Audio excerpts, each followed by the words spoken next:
Welcome to this first primetime media production by Castle Media. I am hosting tonight's presentation, which is titled Doom, Civilization in Reverse. We'll be assisted by our social science reporter, Conchita Garcia. Hi Melissa. Hello everyone. Conchita will be assisting with mounting the slides we will be showing during the program, and also contributing to the commentary. I have a BA in anthropology and a master's in history. Plus her father owns this station. Conchita, I heard Norman was thinking about changing the title to tonight's program from Civilization in Reverse to Civilization Running Backwards. Well, you know Norman. The title has to be just right. He must have had a dozen possibles on his desk, and I don't think he is satisfied yet. Yes, and it is airtime, so what do we call this show? Your guess is as good as mine. The basic idea is, if I understand him, which often I don't, that we have evolved as humans from the dawn of time up to now, going through all the phases of civilization. And now society is falling apart, and he says we will evolve.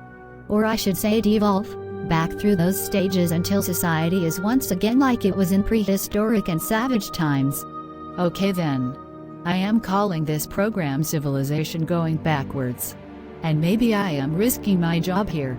You and me both, sister. But if worse comes to worse, I hear they are hiring at the Kitty Cat Club. Who did that? I think that was Chuck, the cameraman. Okay, kid, go set up the slides, and let's get this train on the tracks. Conchita, what in the blue heck is that slide about? I couldn't decide, so I put all of the titles up there. And now I am getting off stage. Well, I like the title To Hell in a Handbasket, but let's just call this Civilization Going Backwards, because I don't like the word running, because it suggests there is some kind of control here, like running a machine. But control is the one thing I don't see any of. Anthropologists tell us that early man were scavengers. Because they had not developed stone weapons and hunting tools, they had to depend on the leftovers from kills that predators brought down. In other words, early humans were more like hyenas and vultures than... Oh God. I think I am going to puke up my lunch. Cut. Cut. We will take a brief intermission. Hey Chuck, can you bring the bucket and mop? Oh God. I think I'm gonna spew. Aww. Happy thoughts. Happy thoughts. Happy damn thoughts. Oh, thanks for the slide, Connie. Is that your boyfriend? Oh God. Chuck, get that slide off the screen. Now. Boyfriend? Sure. Must have been my boyfriend, not some guy I met at the Grand Canyon last summer, when Sam and I were, on a break. Chuck, get that slide off. Now. What did you say? Oh. Okay. A dinner and a movie. And what? Not a chance. In your dreams. Hey Chuck. I'll go. Melissa. That wasn't on a hot mic, was it? We might be able to edit it out. That is if your date with Chuck works out okay. Once early humans developed stone tool technology, they could become hunters themselves, and not have to depend on stealing meat from the kills of large predators. Of course, one must remember that much of the diet of early humans was not meat, but the wild foods. Berries, nuts, roots, and things they could just gather or dig up with a stick. Like this popcorn I keep in my desk drawer. No, Melissa. We had this discussion before the program. The popcorn you are eating, and all larger kernel corns, is a product of agriculture. While certain primitive corn like grasses were found for early gathering, the modern corn was developed from these grasses over thousands of years. Maybe I should have gone to history class more often instead of smoking in the girls' room. Aww. One thing I do remember from the classes I dropped in on, that once agriculture had been developed, people did not have to be nomadic, wandering over the land searching for game and wild foods. Being able to create their own stable food supply allowed them to stay in one place. And so early towns and cities began to spring up. And that is where the word civilization comes from. meaning the rise of civil society. The rise of cities. Connie, next time you pop out, could you bring me a Coke? I am as dry as that desert behind you. Is a Pepsi all right? Or how about a Dr. Pepper? God. Zilla. Anything. And today agriculture has evolved into an industry that feeds the world. But in addition to developing the food supply, agriculture also changed the way people did business. The early method of exchange was called barter. In other words, trading one commodity for another.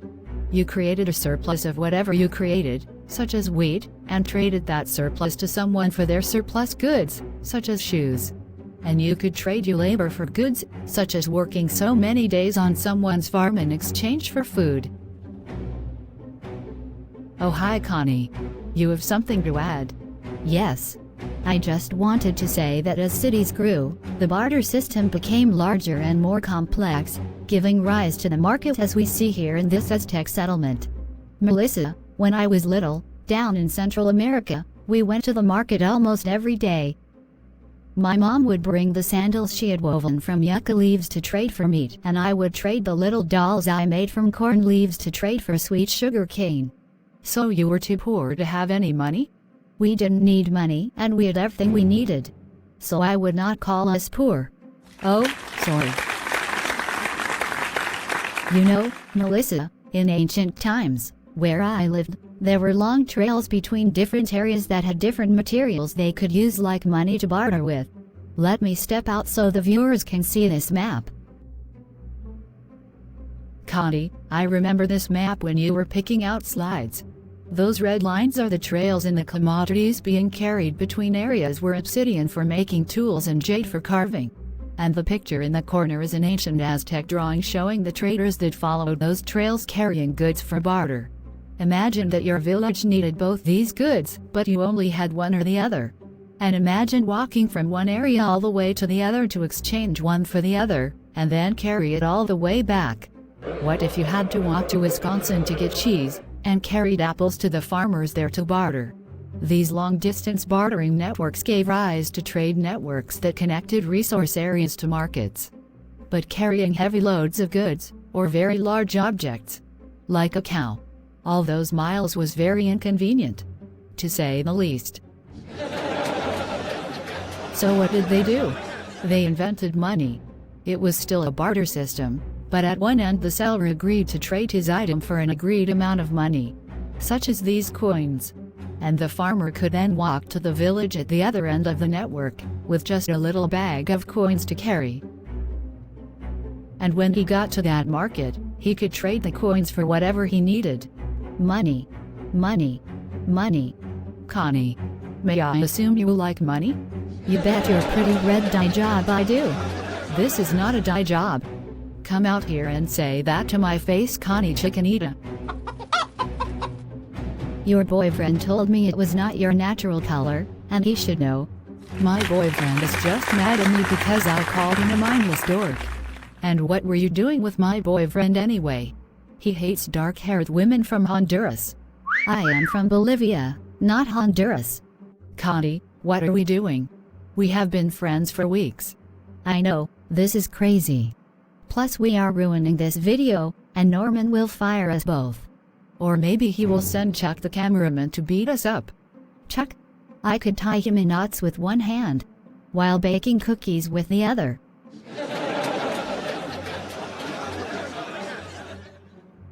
We better get back to work, the commercial break must be just about over. Melissa, what makes you think this program has commercials? Oh my god. OMG times 10. I am heading for the unemployment lines. Have no fear, my dear. I am dating Norman, and believe me, I can distract him while you are on your date with Chuck, and it is your job to convince Chuck to erase the tape. Hooray, girl power. Set them up and knock them down. Now where was I? I just wanted to point out that some people, like the Vikings, used coins but also cut up silver treasures they captured into small pieces that they used like money. You know, Chuck with his long hair and bushy beard probably thinks of himself like a Viking. but take my word for it. Wait. You don't have to take my word for it.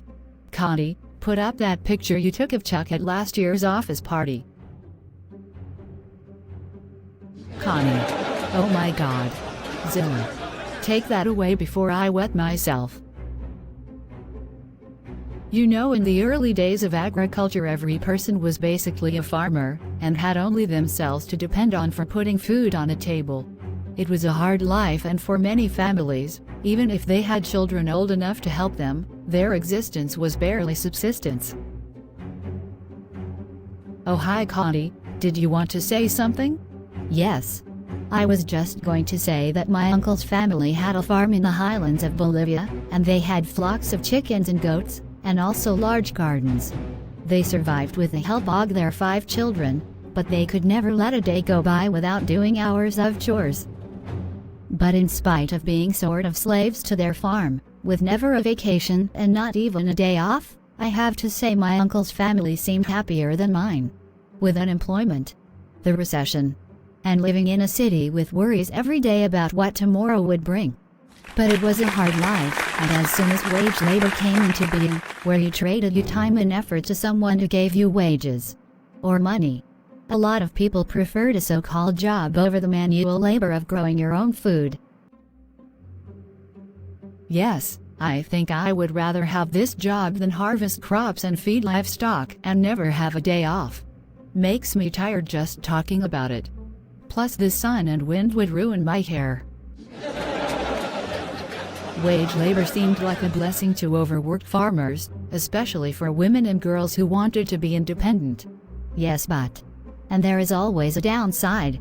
The factories depended on water power, and so they located where cities of workers, who had to walk to work every morning, grew up. And living conditions in these crowded and dirty urban areas were often miserable. Yes, and they could not grow food or produce what they needed, so everything depended on money, and having money depended on having a job. Connie, what you doing in that unemployment line? Did Norman fire us already? No, Melissa, not yet. But I wanted to make a point about wage labor and needing to have a job to live. For most people today, going to school to prepare for getting a job, and getting a job, and just taken for granted. But I would like to ask my economics professor to step in, because she can explain it a lot better than I can. Plus I only got a C- on my term paper. Sure. Let's take a quick break while you ask her to come in. Welcome to the studio, Dr. Johnson. Connie has told me much about you. I am glad to talk a bit about the economics of modern employment, which I believe Connie has introduced. Yes, and it says here that you just published a book on that theme. Yes. It is titled Jobs. What Jobs? And deals with the ideas she had just mentioned. Why don't you take my place at the desk and guide us through your thoughts?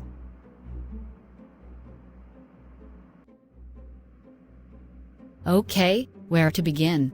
For centuries, people accepted the fact that if they got an education and were motivated, they could get a good job and gradually work their way up to a decent retirement at 65 or 70. This was all based on the assumption that there was more work needing to be done than there were people willing to do that work. And until recently that was true. But 2 social revolutions in technology has gradually changed all that. The first revolution started in the 19th century when mechanization began to replace hand labor, such as this giant spinach harvesting machine operated by one person that replaced dozens and even hundreds of farm workers picking it by hand. In my neighborhood we used to have the trash truck come once a week with a driver and 2 workers, who walked behind and dumped the trash barrels into the back of the truck. Now all it takes is a driver operating the mechanical claw that picks up the containers, empties them, and places them back on the curb. So 1 worker where there used to be 3. All this reduces the manual labor demands of the country, and we might say that is great, because who likes manual labor? But it also means less labor in general, and when labor needs to diminish, jobs disappear. And then along comes automation. Or what most of you might call robots. And everybody gets all excited about robots doing our work for us. But remember, to get food and clothing and shelter you need a job, and to get a job you need to find a labor demand. That is someone who needs work done and can hire you to do that work. But if robots, like you see here, are doing the work, perhaps in just this one assembly line replacing maybe 20 workers, then the employers don't need humans, like you. And so jobs disappear again. I am so pleased to have joined me a very dear friend from the world of automation, Dexter the personal robot. Dexter, why have so many companies gone to mechanical workers instead of human workers? Well, Professor, let's do a little role-playing. Let's say we're both applying for a job putting packages of frozen food into big boxes for shipping, and the food can't sit around because it will thaw and be ruined. Okay, you put on your best job application personality and introduce yourself to the boss. Okay. Good morning.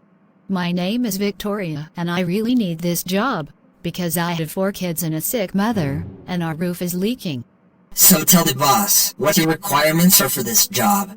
Well, obviously I want normal hours, like 8 to 5, because I need to be home for the kids by 6. And I can't work nights or weekends for the same reason, and I need about 2 weeks of personal sick leave in case I get sick, and a week or so of family sick leave in case my kids get sick, and I am looking for a minimum salary of $45,000 to start. Okay, my turn. I am Dexter and I'm a fully functional merchandise handling robot. I can work every day 24 hours. I don't need to have nights off, or weekends off, and I never get sick or need a vacation, so you can save your money, and I only have 3 hours downtime a month for maintenance. I have no children and no parents. I will cost you about $45,000 up front, but costs after that will be about $300 a year. But production will be 300 to 400% higher with me, and you will never have to worry about your food thawing out. And how many workers will you replace in the boss's food processing line, Dexter? All of them. And there you have it. With machines and robots doing the work that humans need as jobs, what do the humans do? Get in line, humans, and maybe some robot is handing out free soup. What will the poor wage labor workers do, besides starve to death? You see the paradox here? The government can hand out food and water and even provide a minimum income for these people. But the only money the government has to hand out comes from taxes. And you can't get taxes from unemployed workers. So it is a big circular system. The fewer jobs, the more unemployed workers, and the more unemployed workers, the less taxes and the less help the government can supply.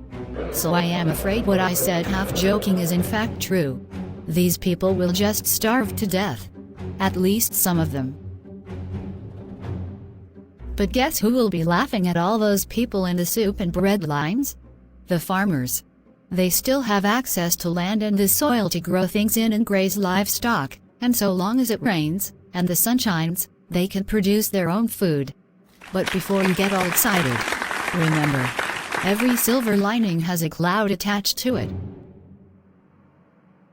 I remember you talking in class about the Great Depression when millions were out of work and had no money to buy food, and first they marched in the streets to demand help. But then they rioted in desperation. Yes, and we can expect the same thing now as the unemployment situation gets worse. The police will always try to restore order, but all these people want is to live, and to die for a loaf of bread seems like the end of civilization. But it is just the very tip of the iceberg, and the death of civilization would still be a long way off. There is the point where asking for help turns into demanding help. And if that doesn't work and no help is in sight, then anger takes over and helplessness turns into violence. But while in the past things calmed down once the immediate problems were solved, even after the Great Depression when jobs came back and employment went up, this time the government can't recreate the lost jobs because aliens have taken over. I don't mean people from outer space. I mean robots. You can't bring back what doesn't exist anymore. Unless you kill the robots. Yes. Nice idea. Just pull the plugs and throw them in the junkyard. Then all the humans get their jobs back, pay their bills, put food on the table. On and on and on. But you are missing the point. The heads of companies replacing humans with robots don't give a damn for their workers. Their job is to make money through their company. And human labor is their biggest expense. So if they can produce what they produce, be it goods or services, without high labor costs, their profits will go way up. So do you think these corporate fat cats are going to go along with the idea of trashing their robots and going back to expensive humans who don't work around the clock, get sick and get pregnant, form unions and demand high wages and benefits? Hey, all you science fiction writers out there who are so hyped up on the plot line of humans fighting aliens from space, who with their superior technology are killing us off to establish a new world order. How about this plot? Executives killing starving unemployed human workers trying to disconnect robots so they can get their jobs back? Great idea, and the deal is it won't be fiction. It will be a documentary. What? Nobody laughing? Yeah, right. Not a damn bit funny, is it? I get what you're saying, Professor. And I think I see something coming up, and I don't like the look of it one bit. You always were one of my best students, Melissa. So what comes after these workers can't get their jobs back, are running out of money, and have become desperate? Yes. And we have started seeing how civilization is going to go backwards. Wage labor has stopped working, so humanity is going backwards into urban hunting and gathering. But not food. They will be hunting survivors and gathering their wallets. And anything else they want. And humanity will be made over into tribal societies, where the haves and the have-nots will fight each other. One to defend what they have, and the others to take it from them. Well, assuming they have looted all of the stores and warehouses for food, and being unable to grow their own in the city. And having pillaged the suburban areas for anything they can get. Hey, Professor. I just remembered that class you had about the Apache Indians and the Pueblos out west. I was waiting for that light bulb to go off, Melissa. Do you remember how it went? I think so. The Pueblo Indians came into the Southwest first and established villages based on agriculture, growing corn and other vegetables. Yes, the Pueblos lived in villages and in today's terms were farmers. They often stored up large stocks of food. Later, the nomadic Apaches came in and they survived by raiding the Pueblos, the farmers. So our modern jobless humans are going to remember where food comes from, and who has that food, and who can still produce that food. Yes. Just a matter of time. And the urban folks will become raiders, like the Apaches, and the rural farmers will be the victims, like the ancient Pueblos. So we are going backward, all due to automation. And soon the world will be reduced to hunting. But not animals. And gathering. But not vegetables. But don't expect it to stop there. Melissa, what came before hunting and gathering? In fact, can you come back here and manage the desk? I have to go pee. Oh right. Before hunting and gathering there was a time of raw scavenging. And I mean raw. You remember humans followed the big powerful predators and had to be satisfied living on the leftovers. Well, in the future we are portraying, it won't be lions and tigers who are the primary top of the pyramid predators. It will the most powerful raiders and killer humans. Often those who got hold of the best technology before the system collapsed. Melissa, I can't believe you got hold of that picture of me trying out my new rifle. So I guess I would be a tiger in the new world. Norman did say you were a tiger, Connie. But let's skip that for now. But you know, it brings us full circle. The technology may be different, but the weak will end up following after the tough one trying to survive in leftovers. Yes, I am afraid it is true. And that means the end of civilization. And unless we evolve back up through all those stages again, it spells doom for humanity as we have known it. Well, the time Norman gave us for this program is well past being over, and I am afraid we can't end on a positive note. Unless humans come up with a better way to survive than jobs and wage labor, I am afraid we can all kiss civilization as we have known it goodbye. So goodbye viewers. And goodbye civilization. I am as much a victim of social evolution as you are, but while waiting for the end of humanity, please subscribe to this channel and hit the like icon for this video.